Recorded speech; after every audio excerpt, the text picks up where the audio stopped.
Salam bacha, خوش اومدید. Welcome to this Monday stream, and we're back with the live streams. Welcome back to Las Plumas de Simul. I am Plumas, and I'm going to be hosting this live reading of the Shāh-nāmeh of the Book of Kings of Berbero. As always, thank you so much for the host, you lovely.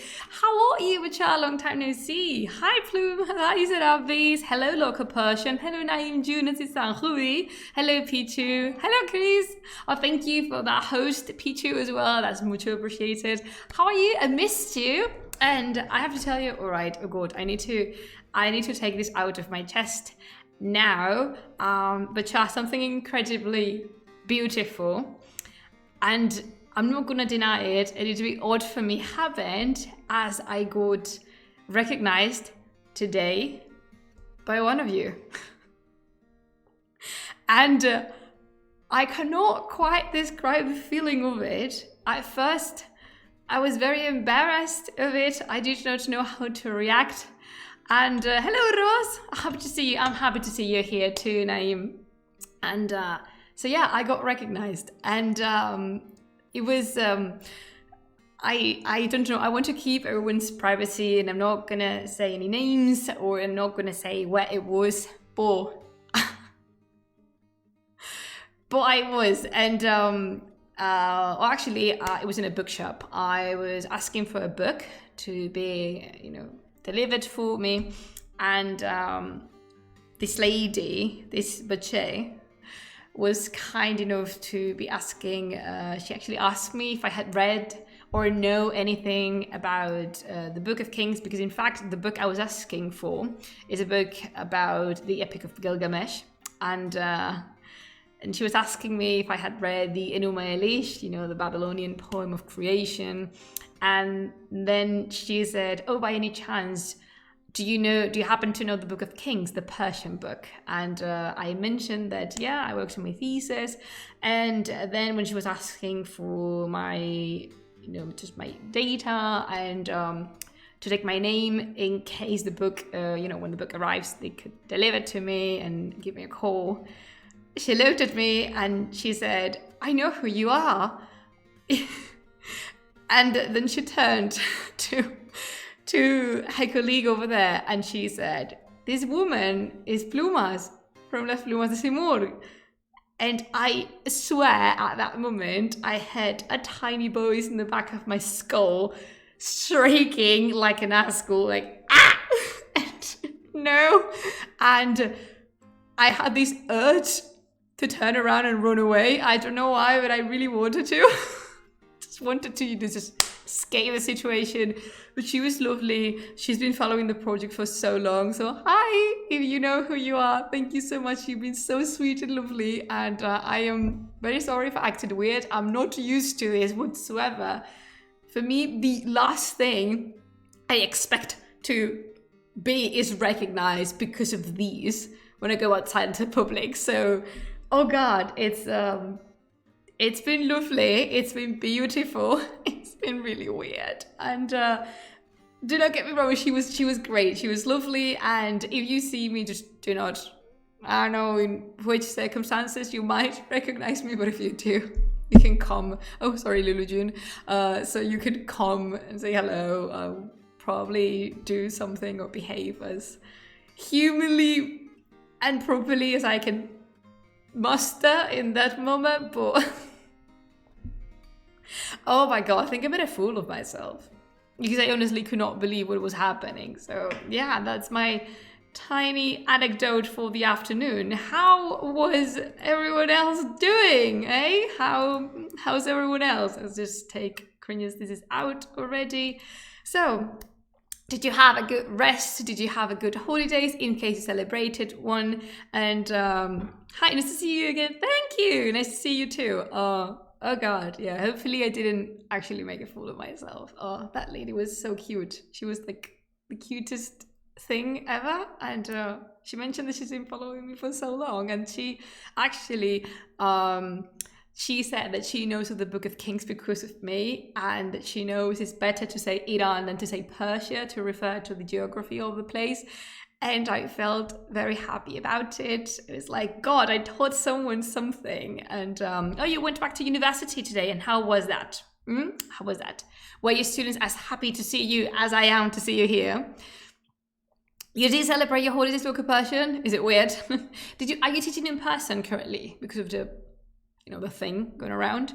And today, because I wanted to calm my nerves, I have some peppermint that my family actually grows in the garden in a tiny house in the countryside, and you can expect a lot of new mugs because I brought home so many. So yeah, this is one of them. It's actually, this thing you see here is actually a filter, and I'm gonna leave it for a couple minutes more because it's better when it's like set for at least 10 minutes. So I'm just gonna leave that one there.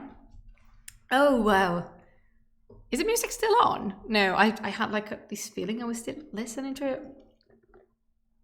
No, Baba, we're good. Oh, Hubim. Oh God. Yeah, I'm recovered now. I am in my full capability, whatever that is.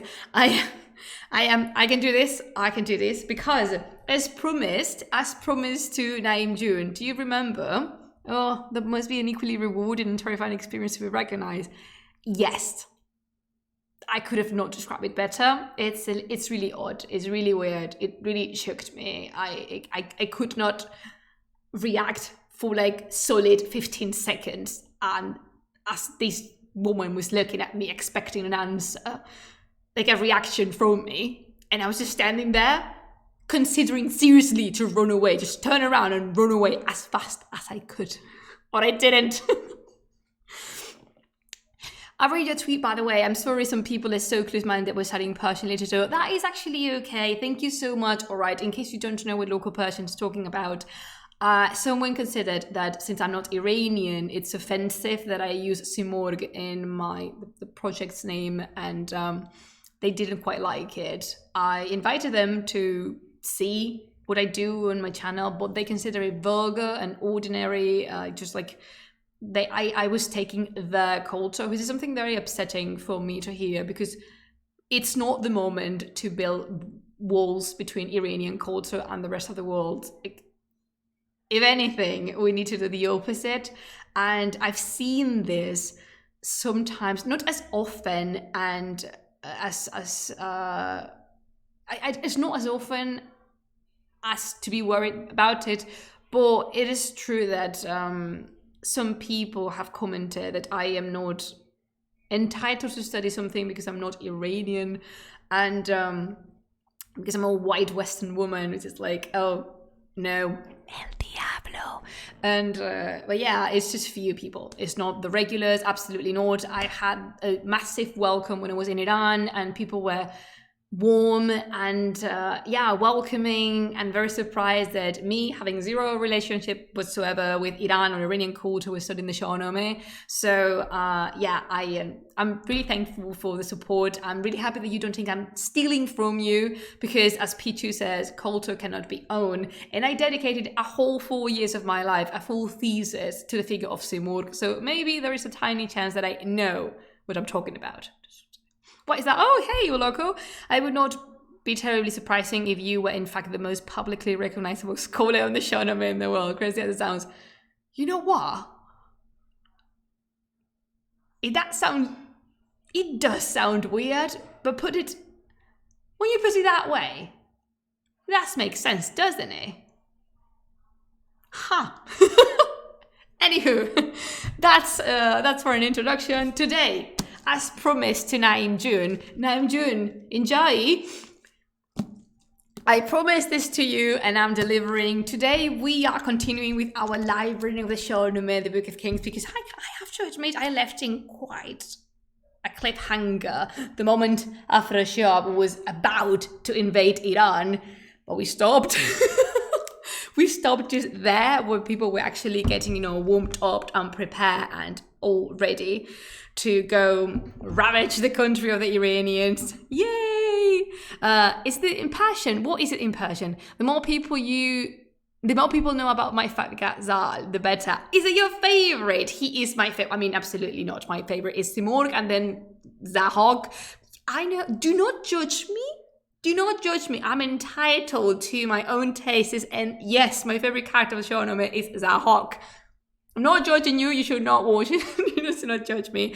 And yeah, today we are continuing with the invasion. My Shāh-nāmeh. I have this one's in English because I'm, I'm delivering the stream in English, but I have 2 Shāh-nāmehs in Persian. Yeah, 2 of them. I have 2 of them are in Persian, 2 of them are in English. Shut up. I don't should shut about it. I don't want to hear it. I'm not admitting that I have too many Shāh-nāmehs. There is not such thing as too many Shāh-nāmehs. Excuse you. And I have 2. Yeah, 2 that are in English and 2 of them are in Persian. Yeah. Yeah, Zahok. Yes, leave me alone with my own tasters. He is the best of the best. And yeah, Zal is the OG. Yeah. And Zimor. Again, I wrote a thesis about her. That should tell you a lot about my feelings towards her. So let's do a little bit of a recap because it's been, now you can find these readings on YouTube in case you want to listen to them. And maybe I will eventually upload it. Actually have both. I have Khalegi and Moscow Shāh-nāmeh. I have them online, like all of them. I want a physical copy, but my friends cannot send it to me from Iran. Because restrictions are fun! Yay!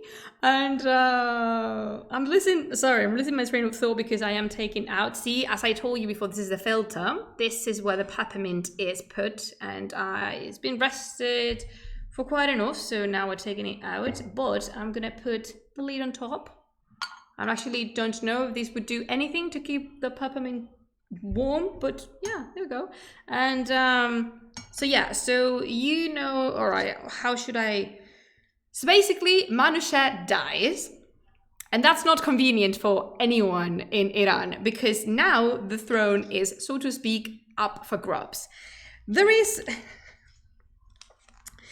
Nozar, and who is Manouchehr's son, and I better prepare my manzanilla. I'm having poleo in here, so yes, go get your manzanilla. And so there's Nozar, and he is the son of Manouchehr, and he's not quite fit to the throne. But then Sam comes in, just chips in and gives him a hand to realize, the good ways of kingship and blah blah blah.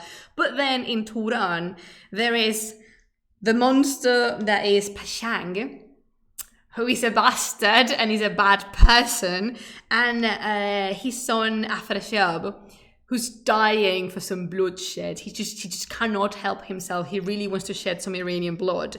So what they do is they arrange an army and they march towards Iran. Again, if you want to follow these readings or just catch up with what I'm saying, they will be available on YouTube as soon as I start uploading them again. Alright, is any of my moderators in here named June or Pichu? Could you please put the links to the English YouTube playlist in here? Thank you, Azizam. Much appreciated. So, without further ado, let's just start. Because the moment has arrived when Afrashab actually sets foot in Iran.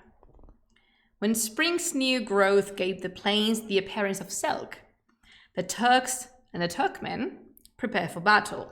Quick note in here, remember that the Turks that we're talking here about are the Turkmen, the Turkic people that are original from Central Asia, not the Turkey that we know about today as in the local country, the current country of Turkey, but the Turkic nomadic people from Central Asia. Those are the ones. Armies gathered from Turan and China and joined with warriors armed with maces from the west. So everyone's invited to the party.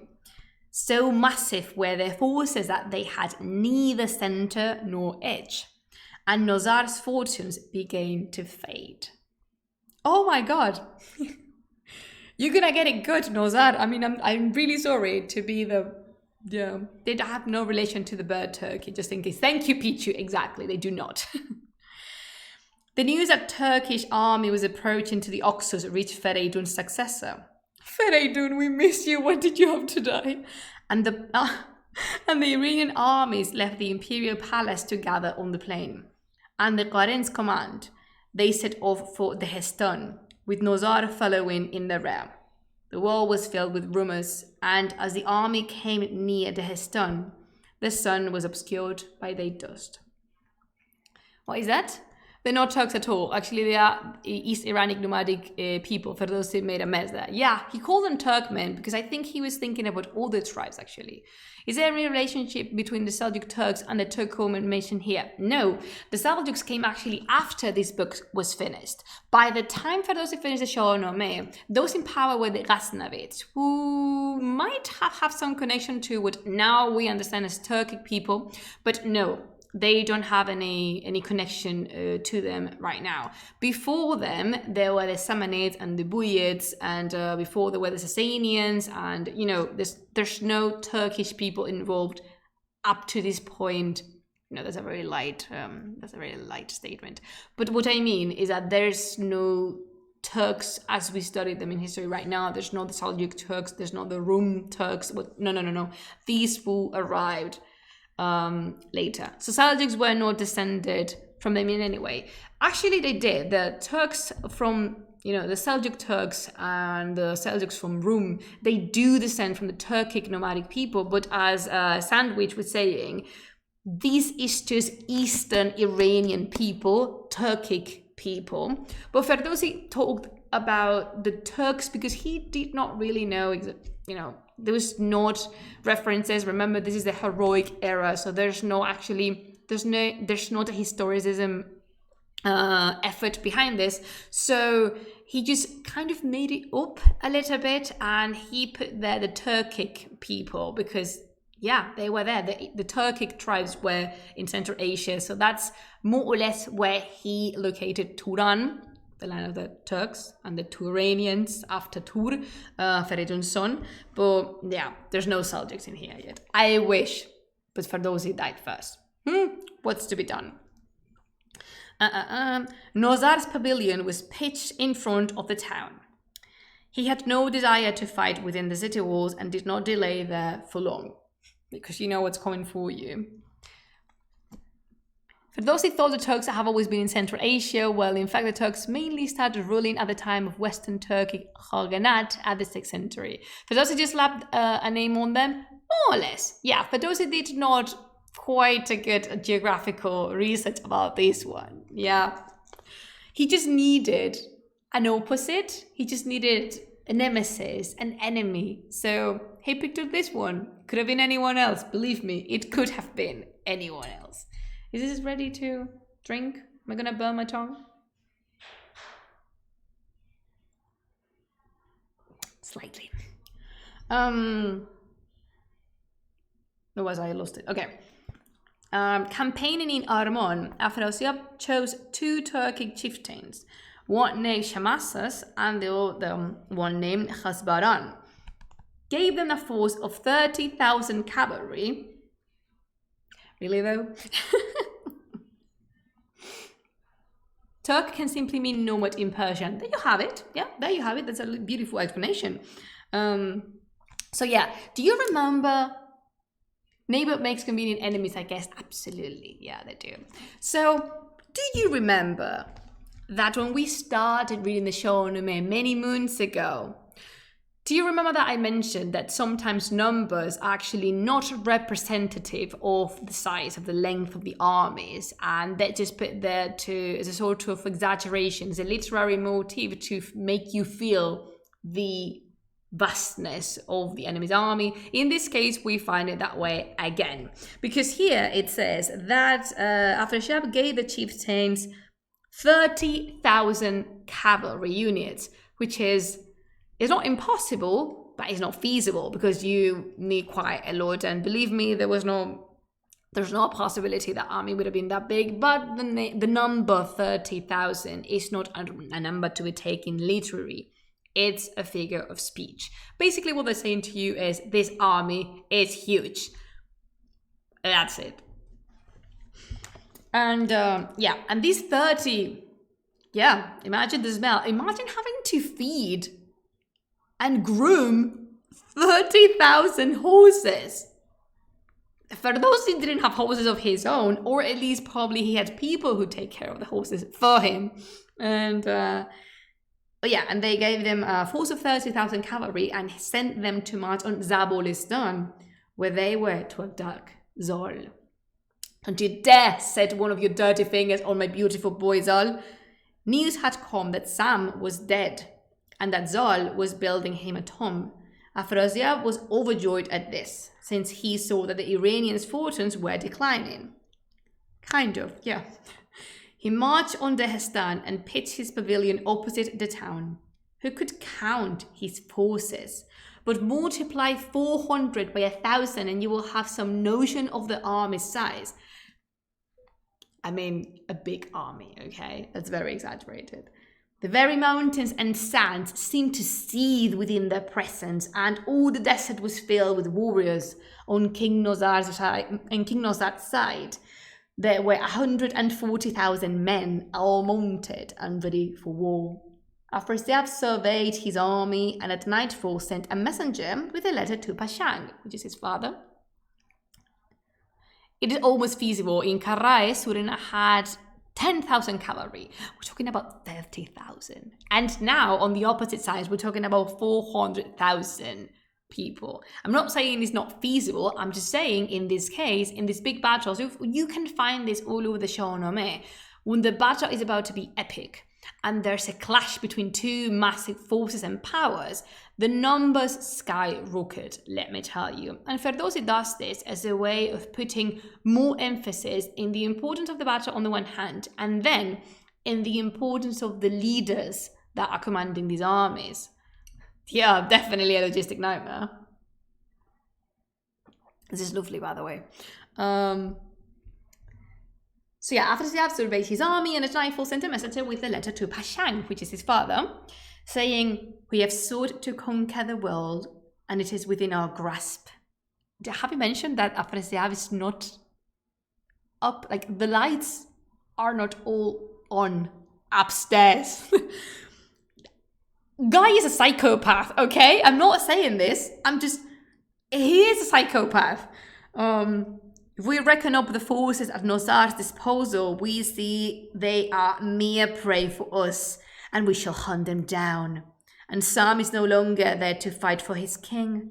Zol is busy building him a tomb, and does not have the strength to fight against us. Watch your tone when you're talking about Zol, Azizam. Shamasas has taken Zabulistan and wears the glittering crown. It is good to strike at the right moment and to consult with those who are friendly and wise. If a man hangs back when he should act, he will not have such an opportunity again. The messenger seemed to grow wings as he sped towards the king of Turan, whose splendor was like that of the sun. So, there we have it.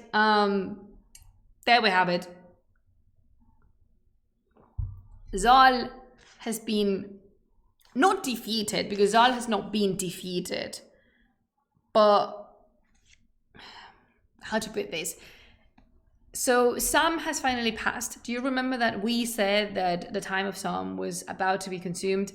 So Sam finally departed, and we knew of this because Manusher was the one who died first, and then the following Qobat, Karen, and all the people were about to follow. And he is paying homage and respect to his father, so he is not attentive to the defense of Zabulistan, which has now fallen under the talons, under the claws of Shamazas. And yeah, do you know, I told you somehow that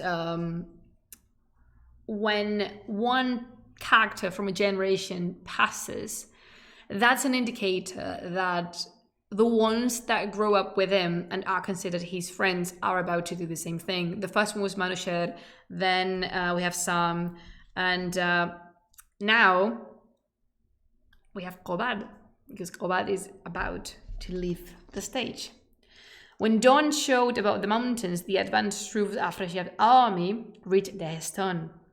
There was a Turk among them named Barmon, and he said, "I will shock these sleepers awake." There were two parasangs, or a parasang.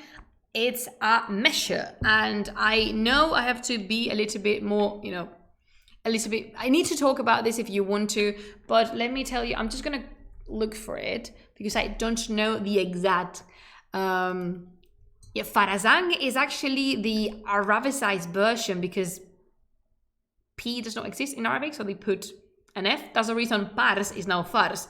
So a parasang is the equivalence in here is something between 4.8 or 5.6 kilometers. If you want it in miles, is about 3 or 3.5 miles, more or less. And it's a unit of walking distance. This really depends, okay? It varies quite a lot. But as you see, it stays more or less between as I said, 4.8 or 5.6 kilometers. Now, but Shah, I want to ask you, where you live, what do you use? Do you use miles or do you use kilometers? Where I live, I use kilometers. So yeah, that's the parasang.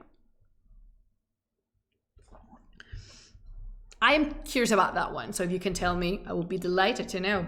Where was I? Yeah, there were two parasangs between the armies, and all the weapons and machinery of war were ready. Bahman surveyed Nozar's army and saw Nozar's pavilion. He went to the commander of the Turkish forces, told him of what he had observed, and said, "How long do we have to hide our prowess? If the king will permit, I will challenge one of their men to single combat. Then they will see my valor and consider no one but me to be a warrior." The wise Agridas, which is Afrasiab's brother, the elder, the one with a little bit of common sense, said, "And if Bahman is defeated, our frontier forces will be disheartened and we shall suffer a setback. We must choose some anonymous warrior, and then we shall not be biting our nails waiting for the outcome." Afrasiab's face flushed with shame as he listened to Agridas, and with a frown on his face, he said to Bahman, "Put on your armor and string your bow. You are the best of our warriors, and there will be no need to bite our nails when you fight." So you know that Afrasiab has a history of not listening to his elder brother. So, what is that? Was there actually a historical nation, whatever that means, of Turan? No, there wasn't. It's a fiction Ferdowsi created as an opposite to the Iranians. In fact, many characters are Iranian because Turan originates from Tur when, basically in the Shāh-nāmeh, Iran is the center of the world and then there's the rest. Whoever controls Iran dominates the entirety of the world. So, sorry, I'm just reading your comments, and this is such a nice. I'm really happy that we're having discussions over the reading of the Shāh-nāmeh because this is my favorite thing to do in the entire world. Yes, read the Shāh-nāmeh. So, where was I? Oh yeah, the Turanians. So the Turan as a land originates from the second son of Fereydun, who is Tur, and Tur is given China and the eastern provinces that are considering Central Asia, Mongolia, what now would be Russia.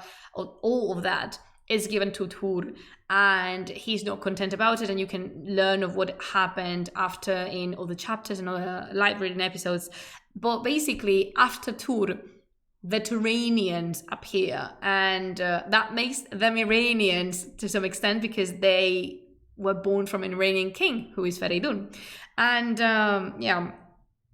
And so actually I want to go back to this moment because it's very important. Basically, we have Bahman, and Bahman is a Turkic warrior who is powerful, incredibly powerful, but what he wants to do is a little bit of a show-off action. He wants to brag about his own strength. And he says, "I'm going to challenge one of the warriors of the Iranians to a single combat. And when I defeat him, they will be so ashamed and terrified that this battle would be just not like a piece of cake." But Agridas, who is Afrasiab's older brother, says, "Yes, you're a little bit too cocky about that. You're too confident you're going to win. What happens if you get killed? We are going to be suffering, just like contemplating the possibility that you're going to be beheaded, for example. The best case scenario, you're going to be beheaded. And we are the ones who are going to be disheartened, our army. So maybe we should choose and an anonymous warrior. But Afrasiab, being the psychopath he is, and being the all-knowing creature in the world that he is, does not listen to his brother again. They already had a conversation. Agridas tried to prevent Afrasiab from invading Iran, English prepositions. And he said, no, screw that. And what he does is the same. Screw you, older brother. I am the commander. I am the one dictating orders here. So again, with red face, as he's angry, he says to Barman, put on your armor and string your bow. You are the best of our warriors, and there will be no need to bite our nails when you fight. So there you go. Oh my god, guy's a psychopath. Afrasiab is like Sauron, comes back immediately after defeat. Afrasiab is evil, that's it. But his father, Pashang, is no better. He is a true evil. Afrasiab is just a lost soul that's just desperate to drink blood and shed it and spread it. But Pashang is the one who corrupts everything he touches. So like, the evilness of that creature. So, Barmon returned to the battlefield and shouted toward Karen, the son of Kaveh. Do you remember Kaveh? Alright, so put a glass of tea in the chat if you remember one of the greatest characters in the Shāh-nāmeh, who is Kaveh, the blacksmith. Do not worry if you don't, but I just want to know how many people do actually remember him.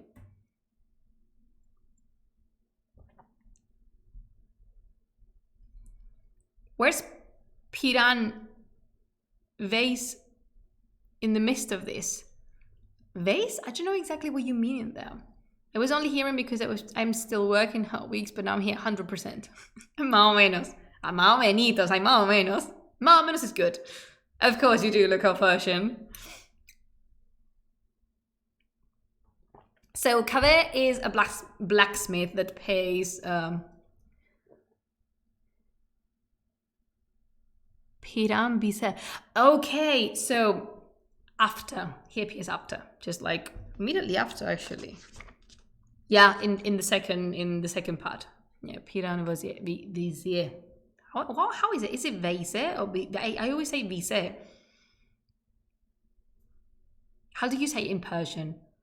I read Piran Vise with an I, not I. I in español. Ole. How far do we... You say it right. Do I? Correct me. Remember, I'm still learning Persian. I'm happy to learn. Vise. Oh, I said Vise. How far back do we have evidence of Kaveh's banner? So, that's a complicated question, correcto, is it? Okay. So, Kaveh's banner might have been an invention of Ferdowsi, but truth of the matter, the Sasanian banner looked more or less similar to it. Although in the description of the Shāh-nāmeh, there's a lot of mixed concepts about that banner. For example, there's the purple,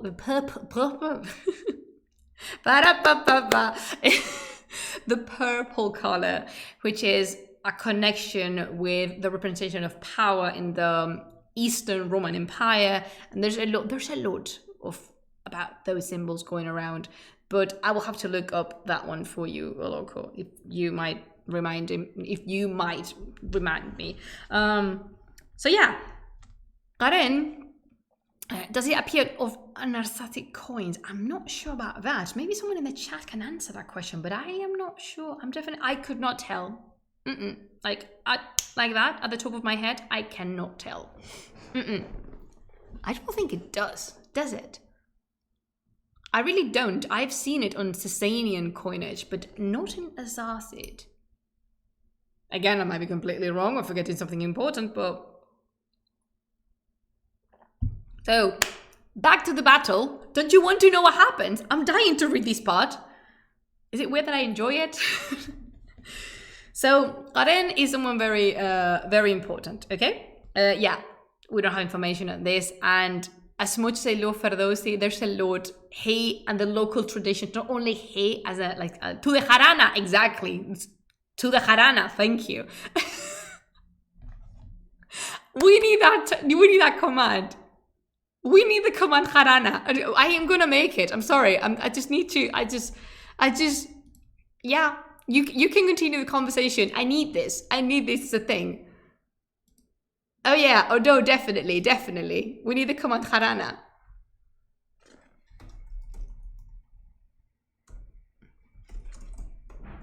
Oh my god. Thank you, Nosferatu. This is the reason you are my vizier.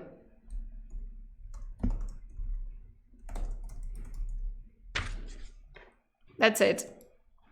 Can someone type Comando Jarana? Yes! To the Jarana. Alright, so how do we explain to our lovely English speakers what Jarana is? Alright, so Jarana is a colloquial way of saying in Spanish, in Spain, like to have a party, but also rumble, and like sometimes we refer to it as a fight, like, you know, like a racket, like a row when something's agitated.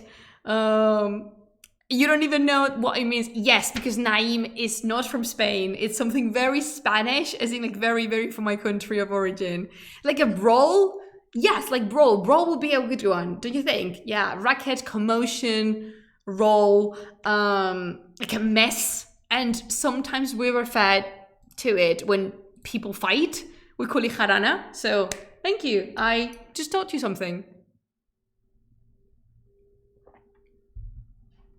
A riot. It's not a riot because jarana originally means partying. But normally we use jarana to indicate a party that ends up in a discussion, in a brawl, in a commotion. So that's basically I cannot believe I'm actually explaining this to you.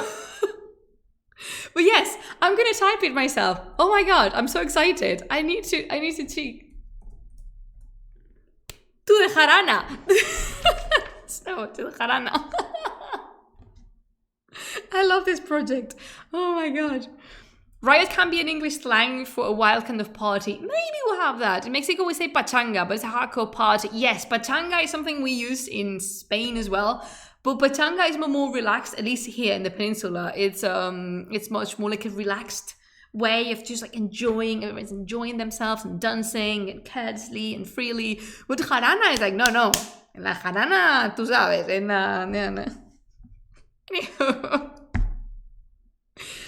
Oh god, this Twitch channel makes me live so many beautiful moments. To the jarana, por supuesto que sí. To the jarana. Ole. So, in Venezuela, we tend to use saperoco. I love it. So describe something like the jarana. Saperoco, que me encanta. Saperoc. I'm a fan. I'm a big fan. Saperoco. Oh yeah. Yeah, you do write it down. Yes, please do. We need to incorporate that. It's like Quilombo. We need to incorporate that somewhere.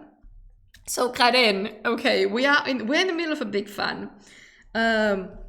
So Karen is one of the commanders of Nozar's army, and then Barman returns to the battlefield and shouts at Karen, "What warrior from Nozar's army will fight against me in single combat?" Patient House مهمونی. آره دیگه میدونم ولی مهمونی اینه که it's something fun. Mehmooni does not imply that there's going to be a commotion after it. Mehmooni is just party, it's a celebration.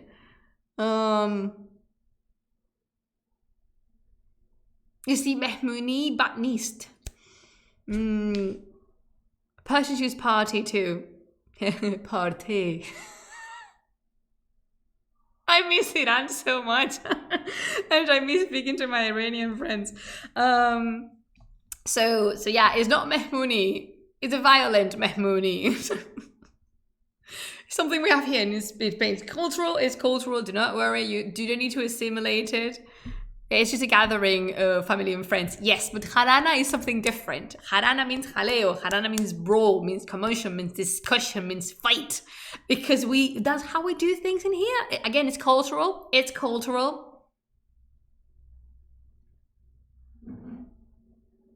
Farhang. Farhang España here.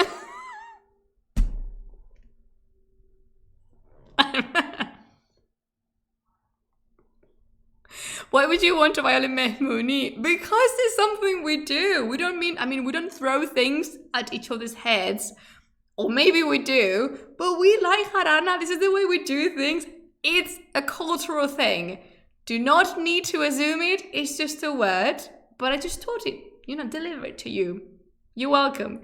I guess it depends on the Mehmoons if it gets through a bro or not. Yeah, chaos, disorder, something like that. So now, to the jarana. You won't just let me read, would you? So yeah, again, Barman goes to the battlefield and shouts to Karen, "What warrior from Nazar's army will fight against me in single combat?" Karen looked round at his men to see who would step forward to fight, but none of the famous fighters gave any answer except for the ancient warrior, Qobad, who is an old man at this point. Qobad is his elder. The wise commander frowned at this. Qobad was his brother, and his words enraged him. He was so angry that tears stood in his eyes. Karen and Qobad are brothers, but Qobad is the eldest. And his brother Karen does not want Qobad to fight because he knows he cannot handle it. I'm really happy that we are uplifting the spirit a little bit with these, like puns and jokes, because what's coming around the corner is not nice. So Karen was upset with his brother, and in front of the army, he said to him, "You've reached the age when you should forget about fighting, particularly against someone fresh, young and confident as Barman." Yes, he's basically calling his brother old. "Ahag, you are an important leader of this army and an advisor to the king. If your white beard is reddening with blood, all of our warriors will lose heart. Our army will be broken and the heart of our friends will despair." Oh God, I forgot this. Like his younger brother, trying to convince him not to do it. But Qobad answers, "The turning heavens have allotted me my life. My brother, you must know that our bodies are born to die, and that warriors live to wear the helmets in war. From the time the great Manu shed until today, my heart has lived in sorrow. A man cannot reach the heavens while he's alive. He's the prey of death, which pursues us all. One dies from a sword blown in the midst of a battle. Vultures and ravening lions devour his body. Spears and swords slash his head. Another dies in his bed, but it is certain that we must all die. If I am to leave this splendid world, my strong brother will take my place here." God, no. Don't play the brother card. Come on, don't do that. No. I shall not crack. I shall not crack under this pressure. I didn't remember this was here. I thought this happened later. "If I am to leave this splendid world, my strong brother will take my place here. He will build me a royal tomb and perform the rites that law dictates." So he's basically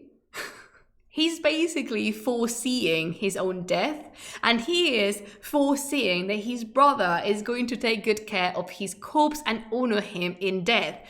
Basically, Qobad is telling his brother that it's okay, that he's gonna die, but he's not worried because he knows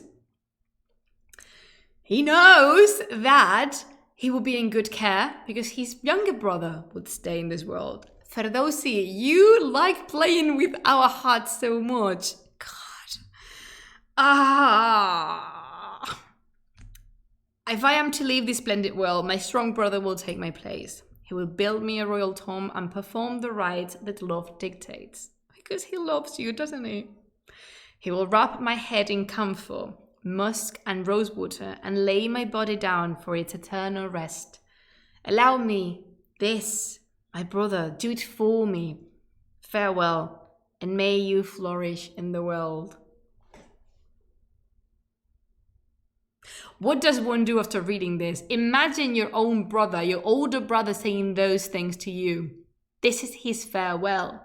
He's saying goodbye to the world, accepting death, because this is something that the Shāh-nāmeh reminds us all the time, that this world that we inhabit is just a passing thing, it's a temporary stage of us, as we are all to reunite with God at some point after we died in the pursuit of eternity.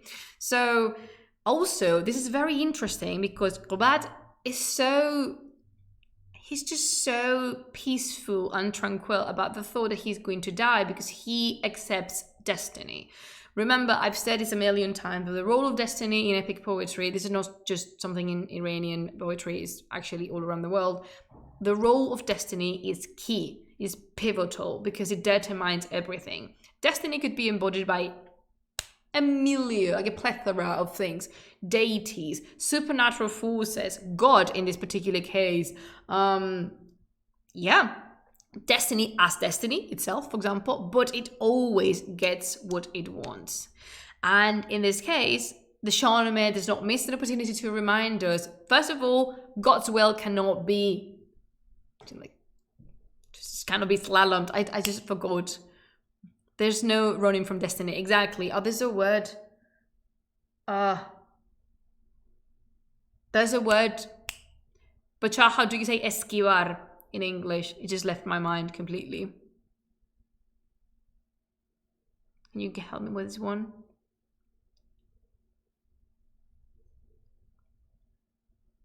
Dodge. Thank you, Chris. Thank you. Yeah, there's no way of dodging destiny. Or yeah, evade is beautiful too. And as they say, avoid destiny. Yeah. Oh, look at you. You know so much English. I'm so proud of you. Yeah, this is the reason I like reading these things with you, because you help me. And there's just no way, avoid was the word I was looking for. There's just no way of running away from destiny. There's just not. And when it comes to us, when it actually knocks at our door, we should be prepared as Qubad is. Qubad is the representation here of what a person must aspire to be. Accepting God's will, accepting destiny's will, and knowing that the life that's actually to be lived at its fullest is the eternity, the eternal life that follows death. Still though, hello Perrete. Still though, this is a painful moment for me to read and to share with you, because I am a sister. I have actually a brother, and I cannot imagine the pain of a younger sibling having to listen to these words and knowing that they will be the last from your sibling's lips. Can we just pause for a second and locate ourselves in that position? Can we? Because it's painful as hell. I know, Qubad.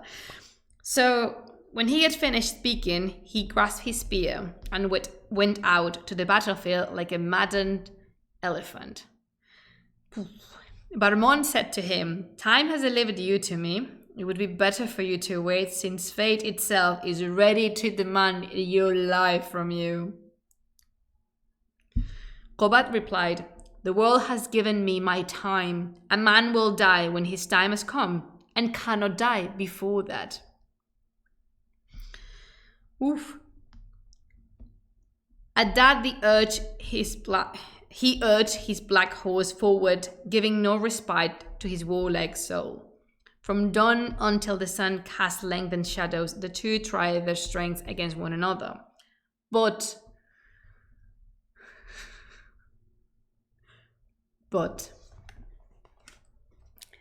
Marman was victorious at last. He sped onto the battlefield and cast a lance that struck Qubad, piercing his back. His spine was smashed. Slowly he dropped, slack and lifeless, from the saddle to the ground. Thus died the hero, aged and renowned.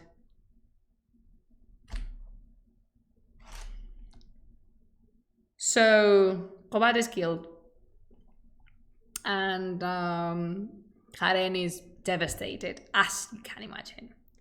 Bahman returned to Afrasiab, his cheeks glittering with triumph, and he was given a robe of honor, the like of which no nobleman or subject had ever seen. When Qobad was killed, Karen led his forces out, and the two armies met in the mingling of two mighty oceans, so that the earth seemed to shake with their encounter. Karen rushed forward, and from the side of Turan, Garzibos was equally quick to attack. The neighing of horses and the dust sent up by the armies obscured the sun and moon. The diamond glitter of steel weapons was dulled by blood. Dust swelled like rain clouds, made vermilion by the sun. Clouds reverberated with the din of drums, and swords ran with blood. Can you imagine this? It's beautifully described, but this is brutal. It's brutality at its peak. Karen urged his horse this way and that, wielding his sword like fire, as if diamonds rained down coral, except that the coral was men's souls. When Afrasiab saw his prowess, he led his men toward him, and the two fought until night appeared over the mountains, and still their desire for vengeance remained unsatisfied. Karen wants to avenge his brother. He's not a happy person at the minute. As night fell, Karen led his forces before the Hestan and came to Nozar's pavilion, his heart wrung by his brother's death. Azizam, I don't like when family members die. He touches me, I'm a family person. Nozar saw him and wept tears from eyes that had been unable to sleep. He said, my soul did not mourn like this even after Sam's death. May Qobad's soul be as resplendent as the sun, and may it be your fate to remain in this world eternally. There is no escape from the death we are born to, and the world is nothing but a cradle for the grave. Karen replied, since I was born, I have dedicated my body to death. It was Fereydun who placed this helmet on my head, so that I could ride out to avenge Iraj. Iraj! Do not mention Iraj lightly. It still hurts. Alright, hands up if you've been completely devastated by the death of Iraj. Team boy number 3. Always team boy number 3. See what I mean? But this book is horrible. Ay, madre. Yeah, sorry, I will start again. Since I was born, I have dedicated my body to death. It was Fereydun who placed his helmet on my head, so that I could ride out to avenge Iraj. Since that day, I have not loosened my sword belt nor laid down my sword. Now my brother, a man filled with dignity and wisdom, has died. And this will be my end too. May you live forever. Today, when Batra overtook Pashang's song, a part of his army was destroyed. He chose fresh troops, then saw me with my ox-headed mace, and came up to me, eager to fight. I came so close to him that we looked one another in the eye, but then he wove a magical spell, and both light and Kulu disappeared before my sight. Night fell, and the world turned dark, and my army was unable to strike.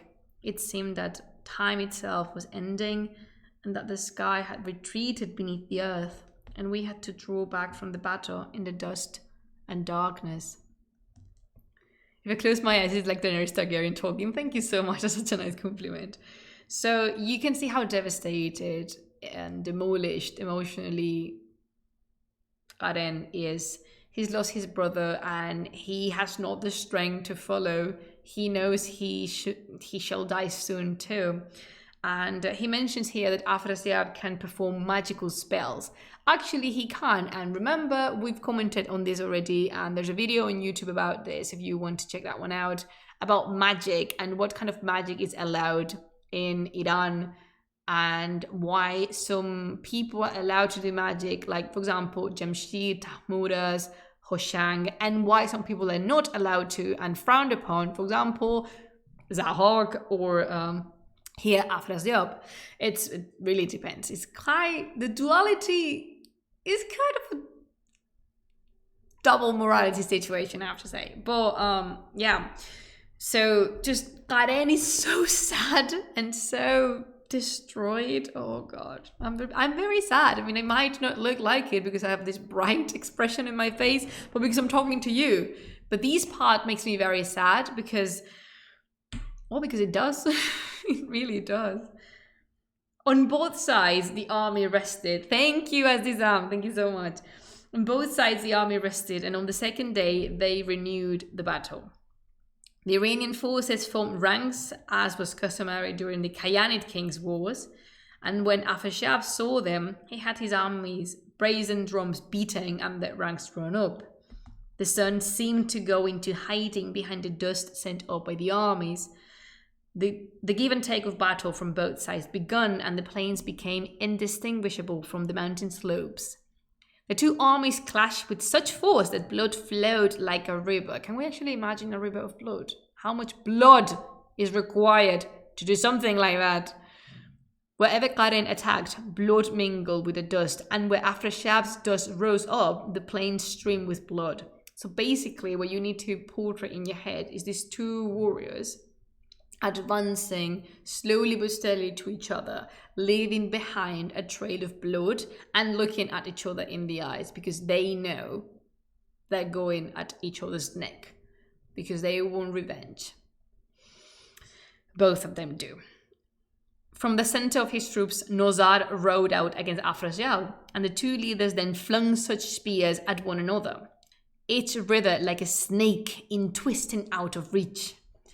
The battle lasted until nightfall. Nightfall, the real black that it changes all. Who knows that song? Am I the only one? Come on, Bachat, buck me up with this one. Yes, Blind Guardian, yes! That's one of my favorite songs ever. I completely lost it. The battle lasted until nightfall, when Pashang's son began to gain the upper hand. Most of the men in the Iranian army had been wounded, and the forces of Turan carried the battle into their positions. The Iranian troops turned back helplessly and fled across the plain. They are starting to retreat. And you know what's coming, don't you? Nozar's heart was grief-stricken, since the stars had clouded his crown with dust. When the din of drums died away on the battlefield, he summoned Tuz, who came together with Gostam, their lips filled with sighs, their souls with sorrow. Imagine the soul's armor shining in the moonlight, so dramatic. Yeah, imagine that blight blinded by the stain of blood.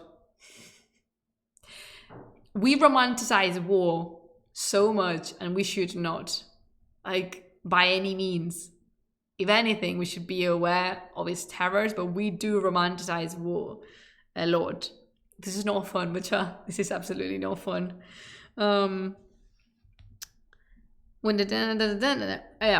He said, "What pain there is in my heart," and he wept even as he spoke. Blood seemed to fill his heart, cold sighs escaped from his lips, and he remembered his great father's words. From Turan and China, a mighty army will invade Iran. Your heart will be wrung by them, and your army will be broken. Now, he said, the king's words have been borne out, and the day he predicted has come. No one has ever written a book chronicling the famous and their deeds of such huge armies as has been led here from Turan. You must go to Pars and collect my family and take them to Rabeku in the Alborz mountains. He's asking them to rescue his family and to flee. The pain of this.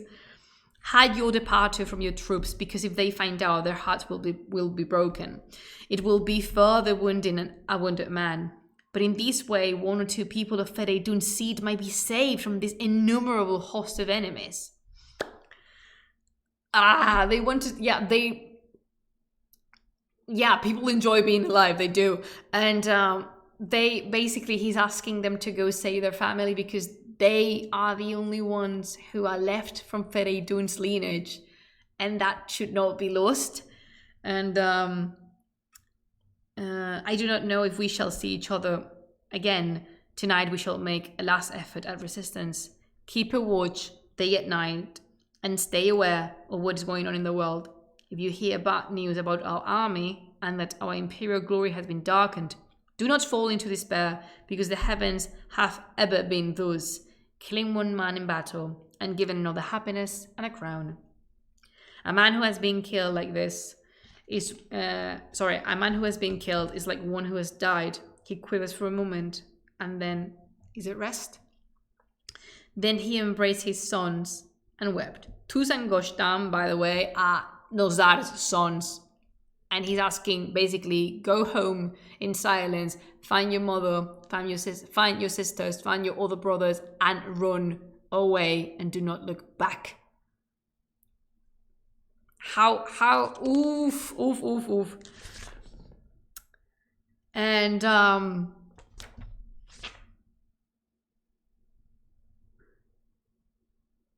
what do I do? Do I keep on reading a little bit more? Because this has already been a little bit long. There's a bit I could keep on reading, like 2 pages. I could continue. What do you want?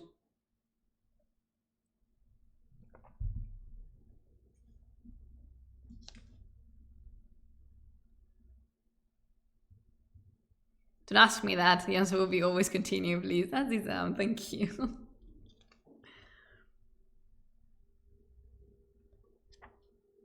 Sure, go on. All right. Hello. Hi, Mrs. Rock and Roll. How are you? All right, then I shall continue. So the army rested for 2 days, and on the 3rd, as dawn broke, I'm so nervous at the minute, Nozar was forced to fight. Afrasiab descended on his forces like a seething ocean, and shouts mingled with the blare of trumpets. And the sound of Indian chimes rose up from the royal pavilion. The din of drums was heard in the tents, and the warriors donned their iron helmets. No one had slept in Afrasiab's camp. The night had been spent in preparation for the army and sharpening swords and javelins. The valley was filled with troops advancing with the heavy maces. The mountain slopes and plains disappeared, and troops were deployed from sea to sea. Karen placed himself in the center of his forces so that they would protect the king. Talimon commanded the left flank, and Shapur, Nasturet's son, the right.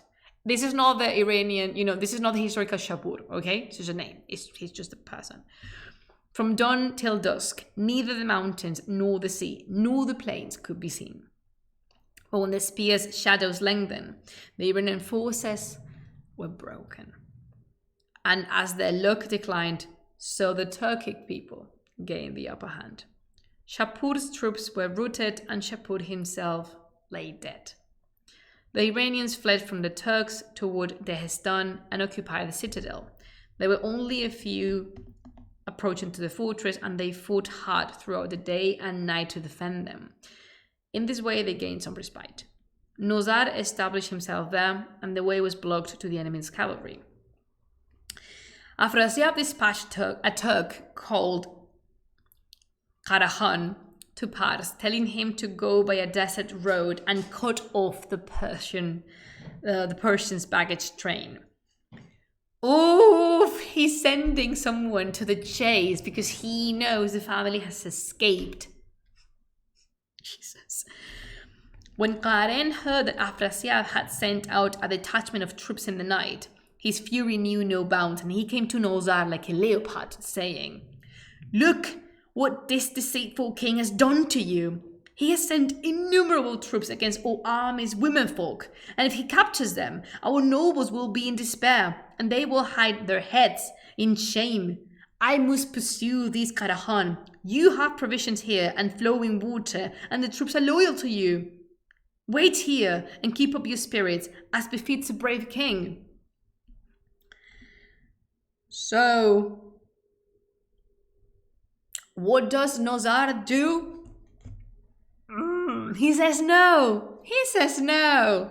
He says, this is not advisable. None of my commanders can compare to you. Goshtaham and Tus left to see to the baggage strength when the drum sounded at dawn. They will catch up with the women and look after them appropriately.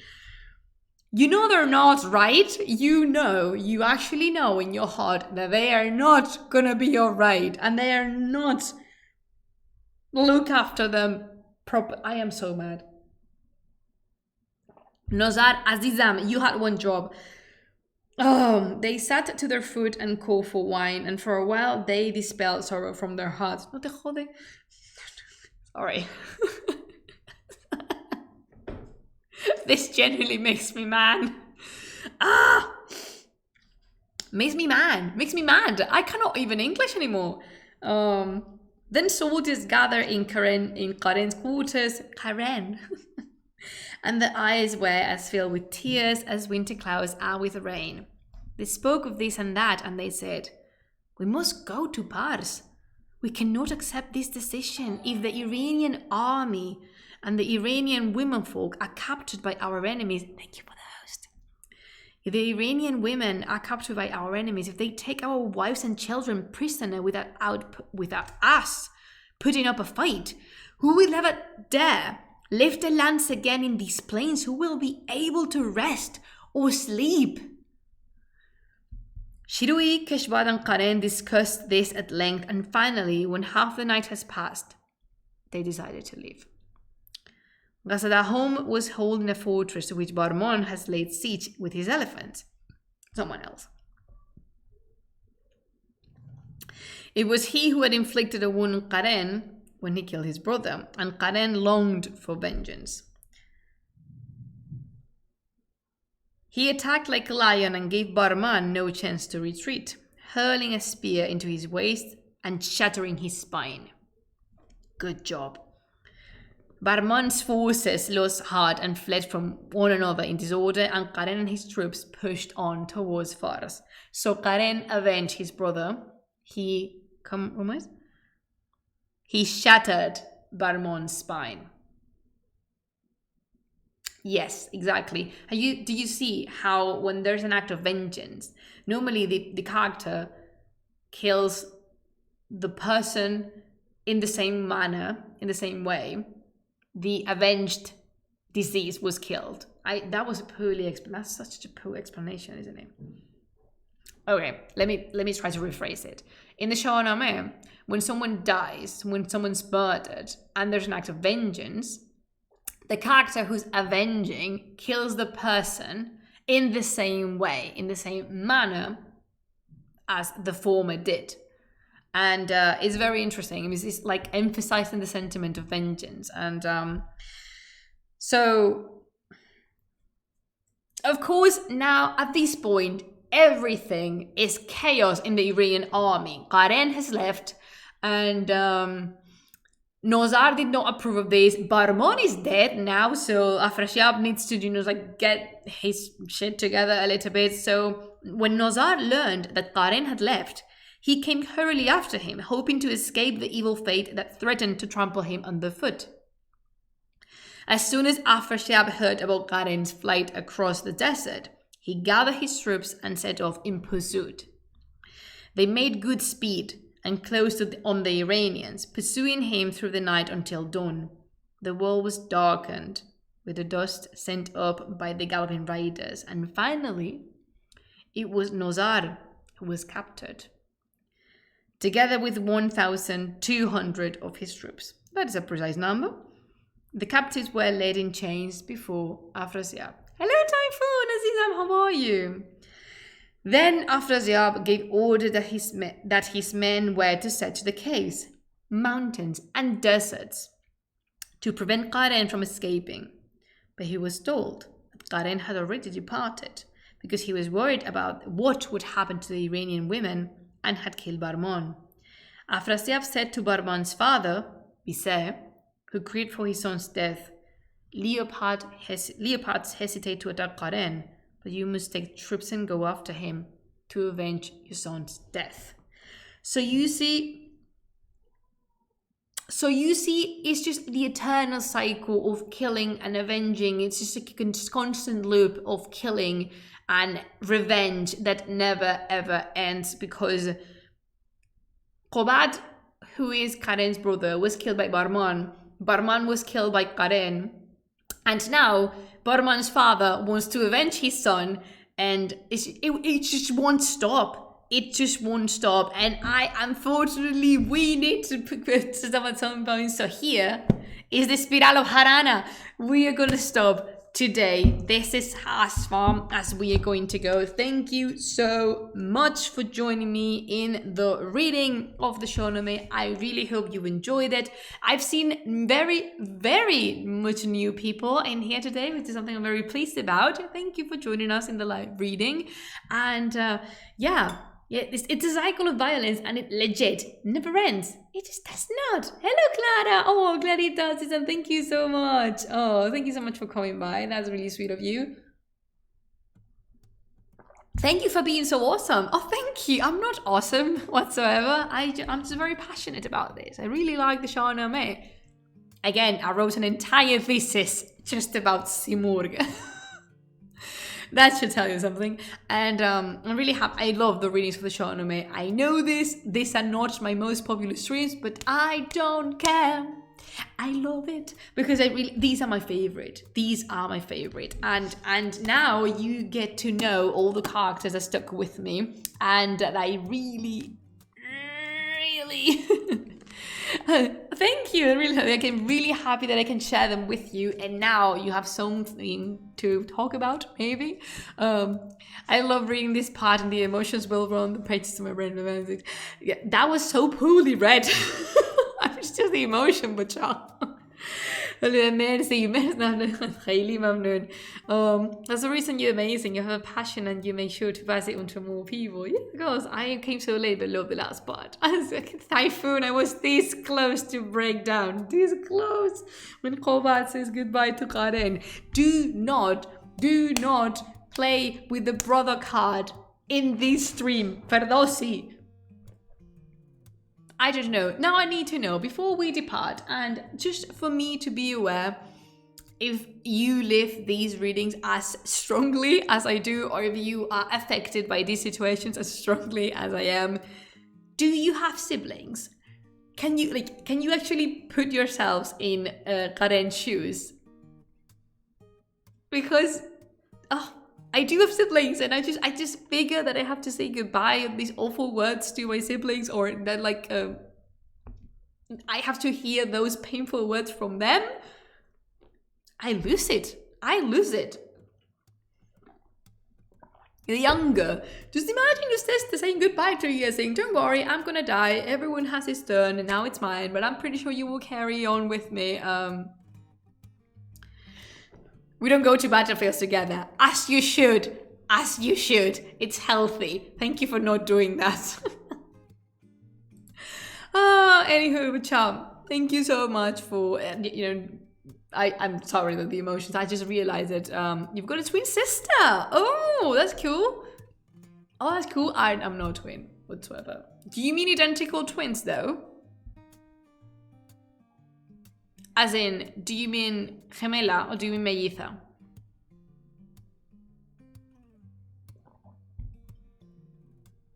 Oh, so non-identical twins. You know what? I think it's so poor that English is not a word to differentiate between identical and non-identical twins, because we have that word in Spanish. We have mellizo, which is non-identical twin, and we have gemelo, which means identical twin. Is there such a thing in Persian? Let me do now. ممنون علی بودی. خیلی ممنون عزیزم. Thank you so much. Oh, I appreciate it. That's the same. I always create dubs. Yeah, I mean, is there a word? Porque lo estoy, because these are my English live streams. If you want to join the Spanish ones, they're on Thursdays. Twin and a clone. Yeah. Manun Ali Budi. Oh, thank you. When I receive compliments in Persian and I can read them, that means my classes are paying off. But anyway, twin and a clone. So yeah, thank you so much for joining me, Bacha. I hope you enjoyed the reading of the Shāh-nāmeh, and in the meantime, if you want to enjoy a little bit extra of the project, you can check the links. You can check the loud. You can check the loud. I honestly am disconnected. And you can check the links of the project if you kind of someone type command links. And if you want to support the project and what I do, you can always do that on Patreon, patreon.com/plumasdesimur. Big shout out to thank you so much, Macha. Thank you, moderators. A big shout out to my patrons, especially those of Tier Murshid and Tier Ashdod. You guys keep me going, and you are the reason I'm here. And I can afford to continue doing these live streams, which I absolutely adore. And yeah, if you care for joining us again, I will see you next Monday for another live stream in English. And as I always tell you, create, explore, and have a lot of fun until we see you next time and see each other next time. Yeah, thank you so much. Until we see each other next time, I say Khuda Hafiz.